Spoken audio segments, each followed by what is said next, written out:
Hey, this is RJD2. I'm at Stereo Terra Festival, and you're checking out Curated music.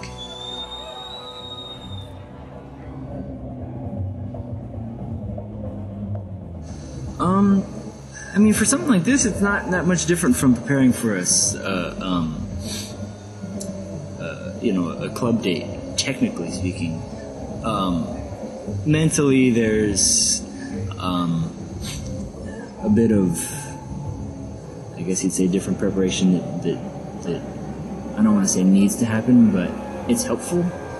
For instance, being able to think on the fly tonight, there was some technical issues that, if you understand the gear that you use, then you can, move stuff around and sometimes fix things literally in the middle of your set. And that's the kind of thing that you can't really teach. You just have to have those experiences, and those are things that come about in handy at festivals because you won't have a sound check. You get, it's like set up, chuck it out on the stage, go.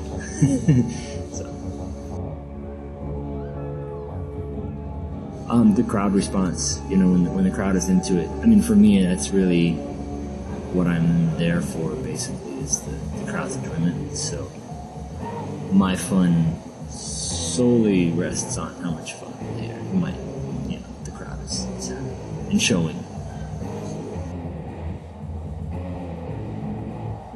It doesn't as much as I think that it should.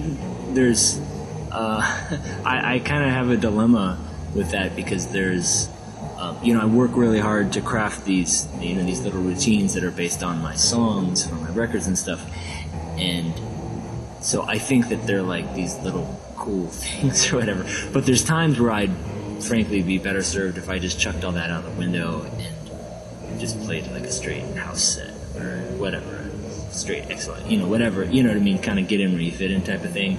At something like this, it's not a factor because there's a very diverse lineup. But sometimes I'm on these festivals where it's like I'll be the token down tempo or whatever. Like I'm the only guy that's outside of the boundaries of either like straight up house or electro or dubstep or whatever. And there are times where it just doesn't work for the crowd. People are just like this. So there, it's a thing that I want to. I think I'm thinking about more and more nowadays is being able to adapt on the fly and basically abandon. I'd like to be able to go off on tangents and stuff.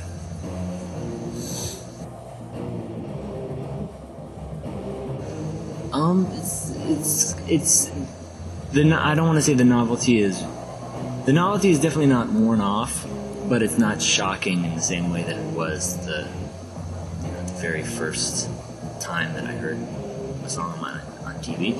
But when it's unexpected, when it's in a context I don't expect, it still can give me that initial The Simpsons did a cutaway scene in I think the 09 or 010 season, and they referenced the Mad Men theme, but it was a studio session. It wasn't my recording of the song. It was a studio session recording of the song. And that was the thing that it gave me that same sensation from when I heard Ghost Rider in a Saturn ad in 2002 or 3 or whatever, where I was just like, I totally didn't expect this. It was really surreal. So every now and then that still happens on this thing.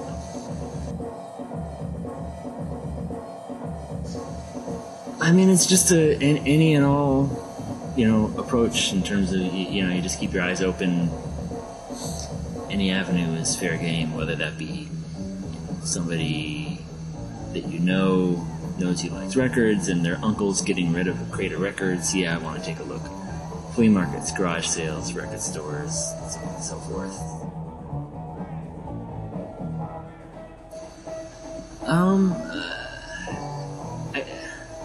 I still feel like there's so much to do in recorded music, and I'm not nearly as bored. I'm a lot more optimistic about the future of recording music now than I was when I first started this.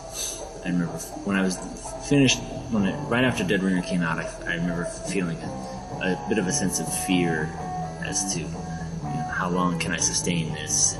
I was just working on samples at the time, So it's a very restricting thing, and I was scared in terms of having longevity in a career. So I don't know if people are going to want to hear what I, have to say as a recording artist for in 10, 15 years or whatever. But I'm very confident now that there will be music that excites me and things that I want to do that I haven't done in 10 years, because I've got a lot more tools at my disposal. There's a lot more types of things that I can do now. And so I really do feel like the world is much more my oyster than it was when I first started doing this.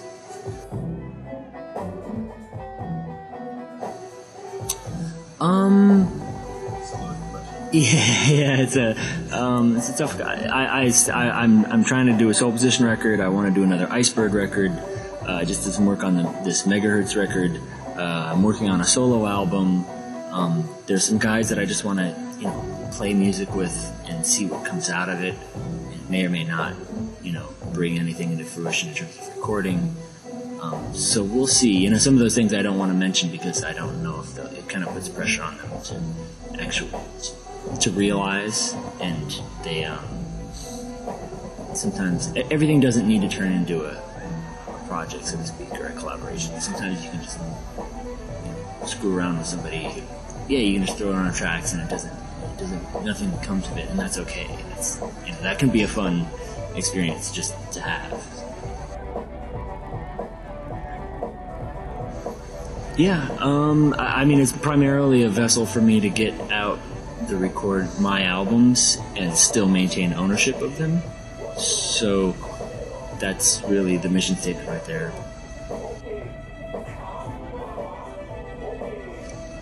God, honestly, it's not a question for me, it's a question for them. I don't know. You must hear it every day, though. I don't, I hear it from rappers, but at the same time, it's like, it's kids that aren't established, and they aren't touring, they aren't signed. You know what I mean? It's I don't know what you want to call that. It's like the underground. So I don't really know what to. It's cool. It's awesome to inspire anybody. Kids who want to make beats, or kids who want to rhyme, or whatever, play drums, whatever. It's all cool. But I don't spend a lot of time thinking about that, and it's a kind of a line of thinking that I don't want to get absorbed in.